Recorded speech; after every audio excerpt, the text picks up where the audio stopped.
अस्सलाम वालेकुम व्यूअर्स, नई वीडियो में खुश आमदीद कहता हूँ। आज की वीडियो जो है ये मस्जिद जुमा मदीना मुनव्वरा के बारे में है। ये मस्जिद मदीना मुनव्वरा की एक नहायत ही तारीखी मस्जिद है, क्योंकि इसी मस्जिद में रसूलुल्लाह सल्लल्लाहु अलैहि वसल्लम आक़ाए दो जहां ने मदीना मुनव्वरा में तशरीफ़ आवरी के बाद सबसे पहला जुमा अदा किया। रसूलुल्लाह सल्लल्लाहु अलैहि वसल्लम जब 14 दिन कुबा के महल्ले में क़याम के बाद मदीना मुनव्वरा की तरफ रवाना हुए तो आपके साथ बनु नजार कबीला के मुसल्लह अफराद भी थे जो आपकी हिफाजत पर मामूर थे।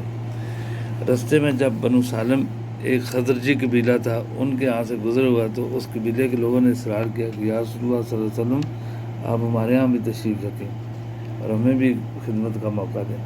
तो नबी के सल्लल्लाहु अलैहि वसल्लम वहाँ पर ठहर गए। जुम्मा का वक्त था, आपने वहाँ पे जुम्मा की नमाज अदा की। उस पहली नमाज में तकरीबन 100 अफराद शामिल थे। यूँ ये मस्जिद जो थी ये मस्जिद बन सालम और बाद में मस्जिद जुमा के नाम से मशहूर हुई। इस मस्जिद का फासला मस्जिद नबी से तकरीबन 2.5 किलोमीटर का है और मस्जिद कुबा से ये 650 मीटर के करीब है। ज़ायरीन मस्जिद नबी से वहाँ तक पैदल भी जा सकते हैं। नाज़रीन, अब जुम्मा की बाबत बात करते हैं। जुम्मा की बाद जमात नमाज जो है तमाम मुसलमानों पर वाजिब है, सिवाय 4 किस्म के लोगों के, जिनमें ग़ुलाम, बच्चा, औरत और मरीज़ शामिल हैं। रसूलुल्लाह सल्लल्लाहु अलैहि वसल्लम आपने फरमाया कि सब दिनों से बेहतर जिस दिन सूरज निकलता है वो जुम्मा का दिन है।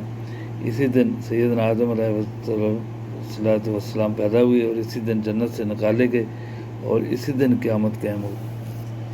जुम्मा के आदाब ये हैं कि जुम्मा की नमाज के लिए गुस्ल करना सुन्नत है। नबी सल्लल्लाहु अलैहि वसल्लम आपने फरमाया गुस्लुल जुम्मा वाजिब अला कुल्लि मुस्लिम। ये सही बुखारी और सही मुस्लिम में रवायत है।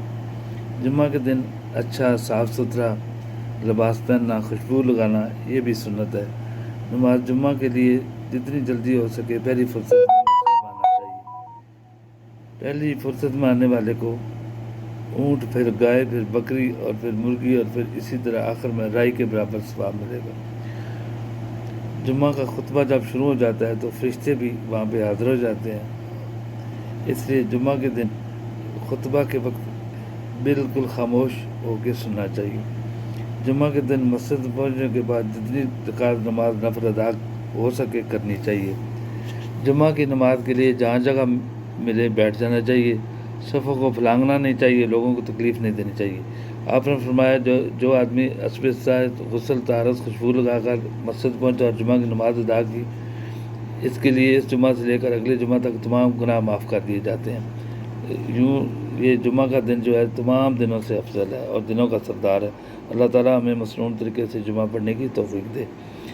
नाज़रीन, हमारा ये अगर मालूमात पसंद है तो चैनल सब्सक्राइब करें और वीडियो शेयर करें।